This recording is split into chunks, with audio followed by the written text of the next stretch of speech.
এই খাবে না খাবে না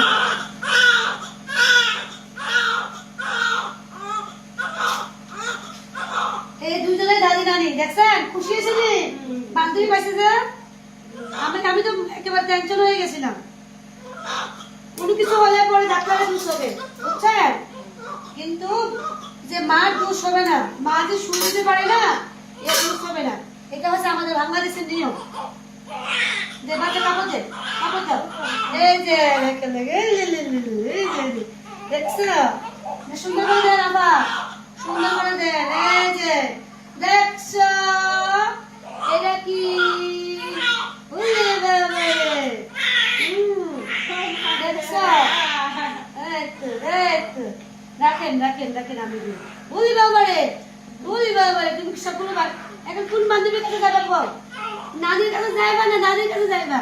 দাদি বেশি ওদিকে আর নানির বেশি ওদিকে দাদির কাছে যাই পাইছেন আচ্ছা